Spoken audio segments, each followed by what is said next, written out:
Welcome unit में आप सभी का स्वागत है। UFC 299 अगले हफ्ते होने वाला है। इस हफ्ते महा बोरिंग फाइट थी, इसलिए मैंने कुछ बातें नहीं की। पर UFC 299 के बारे में बात करना ज़रूरी है, क्योंकि UFC 299 का न सिर्फ मेन कार्ड बहुत अच्छा है, बल्कि प्रीलिम्स भी बहुत शानदार है। इन सारी फाइट्स के बारे में हम बात करेंगे कि ये कहाँ इनकी स्टोरी लाइन है, क्या है, और कौन जीतेगा तो क्या होगा, कौन हारेगा तो क्या होगा। यूएफसी का प्लान क्या है इन सारे फाइटर्स को लेके, और इन फाइटर्स का अपनी ज़िंदगी में प्लान क्या है, इन सारी चीज़ों के बारे में बात करेंगे। और आगे बढ़ने से पहले सब्सक्राइब करिए, सब्सक्राइब करके बेल आइकन क्लिक करिए, क्योंकि ये कॉम्बैट स्पोर्ट का सबसे बेहतरीन चैनल है। मेरा वादा है कि जब भी आप वीडियो देखकर उठेंगे तो आपके पास पहले से ज़्यादा नॉलेज होगा, और अगर ऐसा नहीं होता है तो अनसब्सक्राइब भी कीजिएगा, 4 घंटे भी दिख जाएगा। सॉरी ना। बात करते हैं UFC 299 के प्रीलिम्स की। UFC 299 में प्रीलिम्स में सबसे पहली फाइट जो है वो पेड्रो मुनियज वर्सेस स्काइलर फिलिप्स है। यार, मेरे को लगता है कि UFC ना वही काम कर रही है जो हमेशा से वो करते आई है।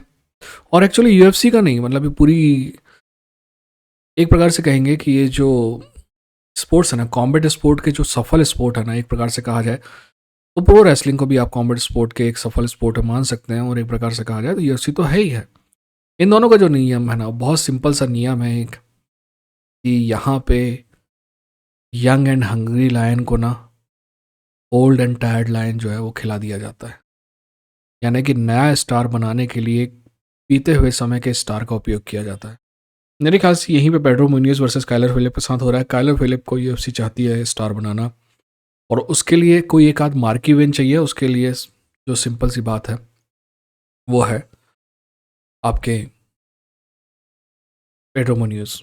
सिंपल सा नाम है जिसका इस्तेमाल करके हो सकता है। क्या पेड्रो मुनियज के बारे में मेरे को कोई उम्मीद है भविष्य में? टू बी ऑनेस्ट, मेरे कोई भी उम्मीद नहीं है कि पेड्रो मुनियज का कोई भविष्य है इस वेट क्लास में, या फिर आसपास की कोई और वेट क्लास में।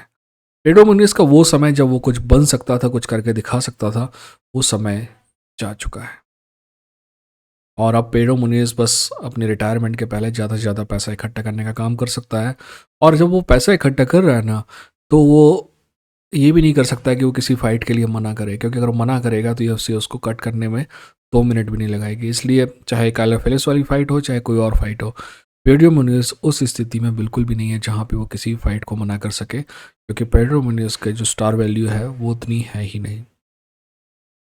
जब कार्ड की बात होगी तो एक आध दिन पहले इसका एनालिसिस करेंगे। अगली फाइट जो है वो मैथियस गैमरॉट वर्सेस RDA की है। मुझे RDA ऐसा फाइटर जो है हमेशा पसंद था, क्योंकि RDA में सबसे ज़्यादा टैलेंटेड नहीं था, सबसे ज़्यादा स्किल बिल्कुल नहीं था, सबसे ज़्यादा कार्डियो भी नहीं था। बट फिर भी इन सब चीज़ों को वो थोड़ा थोड़ा कहीं कीट कहीं करोड़ा, भानुमति ने कुनवा जोड़ा टाइप, RDA जैसे तैसे चैंपियन बन गया था।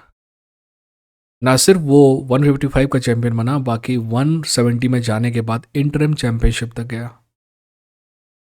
पर क्या आज के RDA को देख के 5 साल पुराने RDA की कोई भी याद आती है, या 7 साल पुराने कोई भी RDA की? नहीं ना। मेरे ख्याल से यहाँ पे भी वही गेम चल रहा है कि मैथियस गैमरॉट को लाइट वेट के कंटेंडरशिप में बनाए रखने के लिए एक सिंपल सा जॉब दिया गया है कि वो डोमिनेट करे RDA को। और टू बी ऑनेस्ट, मुझे लगता है कि वो उस जॉब में बहुत हद तक सफल होगा। अगली फाइट जो है वो केटलिन चोगेकिन वर्सेस मेसी बार्बर। यार, क्या बोलूँ इस फाइट के बारे में। मेसी बार्बर एक ऐसी फाइटर है जिसको स्टार बनाने में तुला हुआ UFC बरसों से। ठीक है, 2 अखबार UFC का सपना टूट गया है। एक बार तो भाई साहब डेना वाइट ने मेसी बार्बर को कॉनर मैकग्रेगर भी कह दिया था, है ना।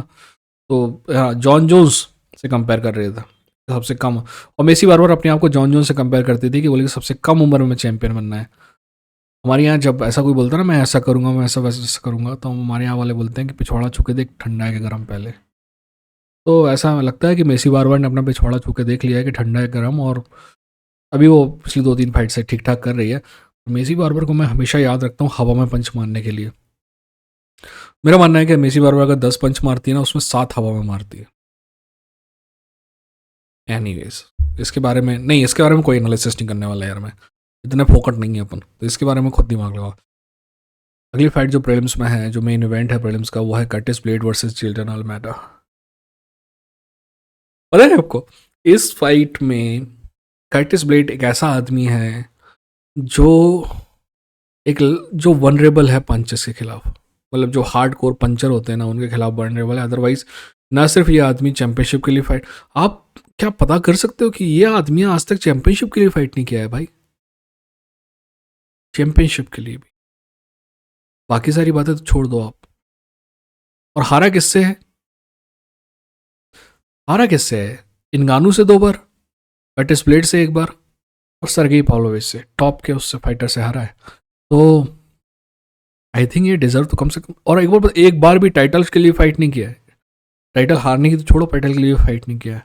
और अगर मेरा मानना, टू बी ऑनेस्ट, मेरा मानना था कि अगर कोई आदमी एक्चुअल में चैलेंज दे सकता था जॉन जोन्स को तो उसका नाम कर्टिस ब्लेड था। ये बात अलग है कि आजकल टॉम एस्पिनॉल काफ़ी अच्छा दिख रहा है, बट मैं आपको कहूँ, टॉम एस्पिनॉल की जो लास्ट विन है ना, we did not know anything extra about him from that win. Curtis Blaydes के साथ दिक्कत है यार, कर्टिस ब्लेड के साथ उसके चिन जो है बहुत ज़्यादा वनरेबल है, वो बहुत ज़्यादा दिक्कत कर रही है। अदरवाइज मैं हमेशा कर्टिस ब्लेड जैसे लोगों की इज्जत करता हूँ, क्योंकि कर्टिस ब्लेड जो है रेसलिंग हैवी गेम है, वो कोशिश करता है कि रेसलिंग हैवी रहे। वैसे पिछले 2-3 फाइट से वो रेसलिंग नहीं कर रहा है, इस वजह से उसको निपटाया भी जा रहा है। पर कर्टिस ब्लेड के बारे में मुझे याद है कि कर्टिस ब्लेड ने एक बार प्रेस कॉन्फ्रेंस में कहा था कि तुम लोग मेरे बच्चों के सामने खाना नहीं रखोगे, मैं ही रखूँगा, और उसके लिए मेरे को फाइट जीतना ज़रूरी है, और उसके लिए मेरे को रेसलिंग करनी पड़ती है। So I will not be driven by what you want me to do, but I'll be driven by what I have to do to put food on my family's table. And that is a very respectable, you know, sentiment to have. Anyways, तो Curtis blades वैसे, और जेल्टन Almeida को सज़ा मिल रही है। पिछली fight boring होने की वजह से जेल्टन अल्मीडा साहब को सज़ा मिल रही है। मैं तो अभी भी मानता हूँ कि कर्टिस ब्लेड का जो है पल्ला थोड़ा सा भारी है इस फाइट में। ये बात अलग है कि लोगों का नहीं मानना है ये, पर मैं मानता हूँ। तो देखते हैं क्या होता है। फाइट जब पास में आएगी तो मैं इसका एनालिसिस करूँगा। यार, अगर कोई अनलकी फाइटर है ना, और उसकी आपको पिक्चर अगर दिमाग में आ रही होगी ना, तो मैं गारंटी दे रहा हूँ कि उसमें पीटर यान की पिक्चर कहीं ना कहीं आ रही होगी। ये है आदमी से ज़्यादा ख़राब किस्मत मैंने पिछले 5-6 साल में नहीं देखी है। अभी भी मेरा मानना है कि पीटर यान जो है, प्योटर यान जो है, वो न सिर्फ इस डिवीज़न का बल्कि यूएफसी का सबसे बेहतरीन स्ट्राइकर है। मुझे पता है कि आप में से कई लोग एग्री नहीं करेंगे, पर किसी को एग्री करने की ज़रूरत नहीं है। मेरा ओपिनियन मेरा है ना? आप अपना ओपिनियन फॉर्म करने के लिए पूरी तरह आज़ाद हैं। जहाँ तक सॉन्ग योडोंग की बात है, सॉन्ग योडोंग ने बहुत ज़्यादा इम्प्रूवमेंट किया है। जब से अल्फ़ा मेल वाले जितने भी लोग हैं ना, सॉन्ग योडोंग भी उनमें से एक है। उनमें ये देखा जा रहा था कि उनका एक लेवल है कि वो एक लेवल तक आते हैं और फिर वहाँ आके आप रुक जाते हैं। चाहे वो the main alpha male himself आपका कैलिफोर्निया किड हो, या कोडी गवर्नमेंट हो, आपका सॉ यूनान ने उस मोल्ड को तोड़ा है, और सॉन्ग योडोंग उस मोल्ड को तोड़ रहा है। कि हमने मतलब कि लगातार तरक्की करने के बाद भी एक लेवल तक आते हैं आप, और वहाँ पे आके रुक जाते हैं। सॉ यूनान ने साबित किया कि नहीं, वो उससे भी आगे जा सकती है। वहीं सॉन्ग योडोंग को लगता है कि वो उस लेवल तक तो आ गया है जहाँ तक मतलब कैलिफोर्निया के यूराया फेवर था। क्या वो उससे ऊपर जाएगा, ये इस फाइट में पता चलेगा। टू बी ऑनेस्ट, मेरा मानना है कि सॉन्ग योडोंग ने बहुत ज़्यादा तरक्की की है, पर क्या अभी वो पीटर यान से ऊपर है? नहीं।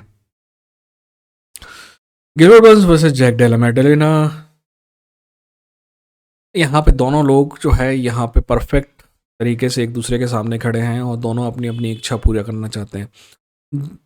गिलबर्ट बर्न्स अभी ये सब साबित करना चाहता है कि अभी भी उसमें वो दम है कि वो टाइटल के लिए कंटेंट कर सकता है। वहीं जैक डेला मेडलिना ये साबित करना चाहता है कि दोस्त, अब तुम्हारा टाइम गया, हमारा टाइम आ गया है। और यूएफसी क्या चाहती है? यूएफसी चाहती है कि जेडीएम जो है वो उनके लिए नया स्टार पोटेंशियल है। यूएफसी चाहती है गिलबर्ट हारे और जेडीएम के लिए जगह खाली करे। होगा क्या? अपन फाइट के समय बात करेंगे। अगली फाइट जो है, जिसको मैं एक्चुअली टू बी ऑनेस्ट, ये फाइट के लिए मैं इंटरेस्टेड हूँ बहुत, वो है Kevin Holland versus Michael venom page. Striking में, अगर मैं आपको अभी बता देता हूँ, अगर केविन हॉलैंड ने ये चूज़ किया कि वो स्ट्राइक करेगा ना, तो ये फाइट ख़त्म है। वो एमवीपी के आसपास भी नहीं भटकता है स्ट्राइकिंग में, इसीलिए उसको रेसलिंग ही करना पड़ेगा। रेसलिंग करेगा तभी थोड़ा बहुत चांस है। मैं आपको कैसे बताऊं, अगर आपने एमवीपी को नहीं देखा है तो वैसे तो आपने हो सकता है कि वीडियो में यहाँ वहाँ जहाँ तहाँ देखी होंगी बहुत सारी उसकी हाइलाइट्स, पर मैं आपको बताता हूँ कि अगर आप वंडर बॉय को देखें ना, एक लौता आदमी जो एक्चुअली स्ट्राइकिंग में इस डिवीज़न में एमवीपी के सामने खड़ा हो सकता है, उसका नाम है वंडर बॉय थॉमसन। और मेरा मानना है कि यार मेरे को इन दोनों की फाइट देखनी है, MVP versus Wonderboy Thompson. Wonderboy वाला एमवीपी फाइट जीते या ना जीते, मेरे को उन दोनों की फाइट देखनी है। आपको मेन इवेंट में जाते हैं डस्टिन पोरिये वर्सेस बेनियो सेंडनी। डस्टिन पोरिये वाला तो पूरा आपने पूरा सागा देखा ही है कि क्या हो रहा था। डस्टिन पोरिये ने साइन नहीं किया था, फिर भी फाइट जो है डिक्लेयर कर दी गई थी। बाद में रिनेगोशिएशन हुआ, बाद में डस्टिन पोरिये माना और बोला कि गलत फहमी थी। जैसे कि हम चूतिए हैं, हमको कोई चीज़ समझ में तो आती नहीं है कि क्या गलत फहमी होती है और क्या सच होता है। तो डस्टिन पोरिये की जो है फाइट जैसे तैसे बेनवा सेंडनी से तय हो गई। यार मुझे ये समझ में नहीं आ रहा है कि डस्टिन पोरिये इतनी बड़ी रिस्क क्यों ले रहा है। इसके बदले उसे अच्छी खासी रकम ऑफर की गई होगी, क्योंकि बेनवा सेंडनी जो है ना यूएफसी के लिए बहुत इंपॉर्टेंट है। पहली बात तो लड़का जवान है, मैं बताऊँ उसको उसकी उम्र कितनी है, 28 साल का है। दूसरी इंपॉर्टेंट बात यह है कि पीएसडी जो है ना, बेनवा सेंडनी फ्रांस से आता है, यूएफसी के लिए एक नया मार्केट ओपन करेगा वो अगर जीतता है तो पता नहीं, मतलब यूएफसी का तो समझ में आता है कि अगर वो क्यों कर रहा है, पर डस्टिन ने ये रिस्क क्यों ली वो मुझे समझ में नहीं आ रहा है। ये पैसा मिला होगा पर इतना भी नहीं मिला होगा कि ये रिस्क ले, क्योंकि ये फाइट एक्चुअली डस्टिन पोरिये हार सकता है। There is a good chance of, हारेगा कि नहीं वो तो अपन एनालिसिस के समय बात करें। Sean O'Malley versus Marlon Chito Vera. आपको पता है शॉन ओमेली ने ये फाइट क्यों, खुद ही बोला ये फाइट करनी है उसको, क्योंकि वो स्टार है तो यूएफसी ने वो बात मान भी गई। मुझे क्या लगता है उसने ये फाइट हाँ क्यों बोली, हाँ नहीं मतलब इस फाइट की डिमांड क्योंकि उसने, शॉन ओमेली ने इस फाइट की डिमांड सिर्फ इसलिए की क्योंकि उसको लगता है कि वो मार्लिन चीतोवेरा को हरा नहीं सकता, मतलब हरा सकता है बल्कि बहुत आसानी से हरा सकता है। इसीलिए उसने इसकी डिमांड की है। बट दोस्त, अगर आपको ये गलतफहमी है कि ये फाइट जो है बिल्कुल 95% तय है और शॉन ओमेली ये फाइट जीतने वाला है और मार्लिन चितोवेरा का कोई चांस नहीं है, ये फाइट एक प्रकार से देखा जाए तो मार्लिन चितोवेरा नहीं शॉन ओमेली के लिए बहुत इजी फाइट है, केक बॉक है, ये है और वो है, बहुत बड़ी गलतफहमी में है आप। ये आप मान के चलिए कि न सिर्फ मार्लिन चितोवेरा जीत सकता है ये फाइट, बल्कि जीतने की कोशिश भी करेगा। और क्यों करेगा, कैसे करेगा, ये सब अपन जब एनालिसिस करेंगे ना तब इन सब के बारे में बात करेंगे। फिलहाल अभी इतना ही। इस चैनल में बने रहिए, हो सके तो शेयर कीजिए। मिलते हैं अगली वीडियो के साथ। ये था इंडियन फाइट जंगी, लड़ेंगे जीतेंगे। ठीक है।